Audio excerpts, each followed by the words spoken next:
We've all probably lost someone we love, or if we have not yet, we most certainly will.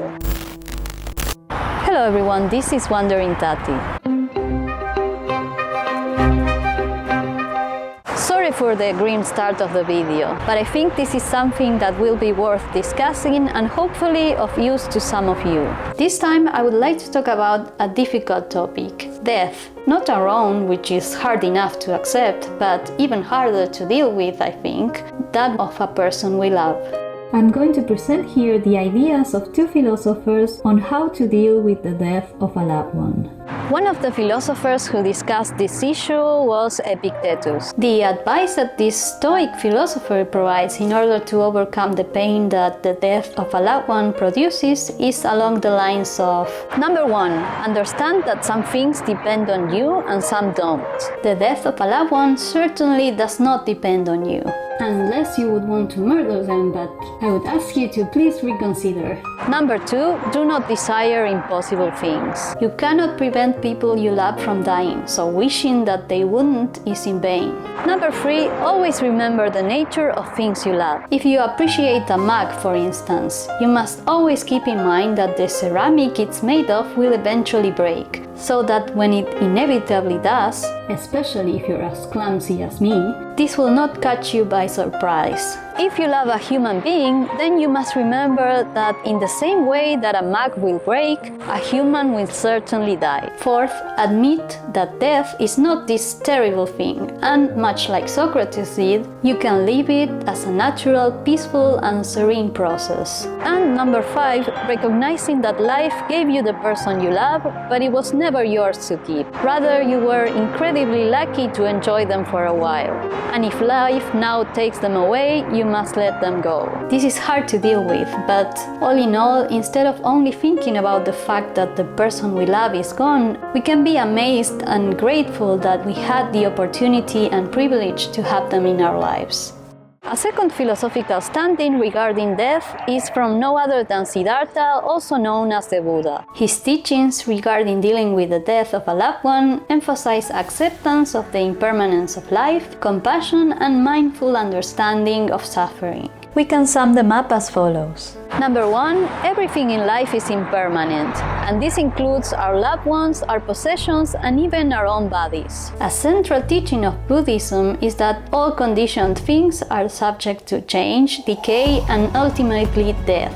By contemplating this truth, we can develop a sense of acceptance and reduce the pain caused by our attachment. Losing someone we love is a source of profound grief, and the Buddha would encourage us to acknowledge that suffering is a part of life. This doesn't mean that grief is wrong or we should suppress it, but rather that we need to recognize the natural cycle of life and death. Second, one of the core teachings in the Four Noble Truths has to do with suffering.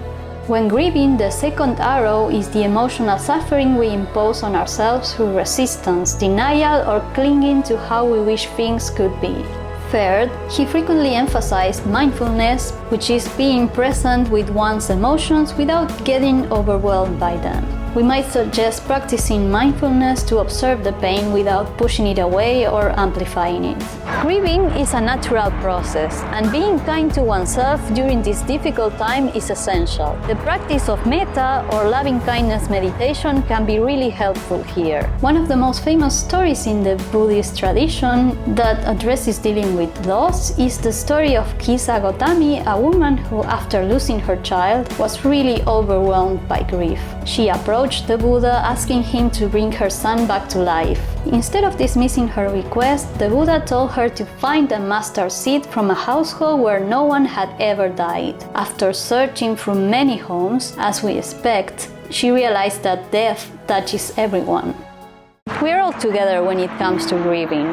I'm not going to say that it gets better. We just learn to accept that this is an inevitable part of everyone's lives, and we keep on living, while treasuring the memories we had with the person who went away. I hope that some of what I showed you today helped, but if it didn't, I really hope that you will find the right thing for you. There is not a formula, I think, or an established time to do things either. If anything, I hope that this video made you think about your person with love and that you will be able to remember them with a smile. I will leave you now with a clip from The Good Place that I found really beautiful and helpful, and I hope it serves you as well. I feel like I should tell you that this contains a major spoiler from the series, so feel free to skip it if you like. Anyway, thanks a lot for watching. Until next time. Picture a wave in the ocean. You can see it, measure it, its height, the way the sunlight refracts when it passes through, and it's there, and you can see it, you know what it is, it's a wave. And then it crashes on the shore, and it's gone. But the water is still there. The wave was just a different way for the water to be for a little while. And that's one conception of death for a Buddhist. The wave returns to the ocean, where it came from, and where it's supposed to be. Not bad, Buddhists. Not bad. None of this is bad.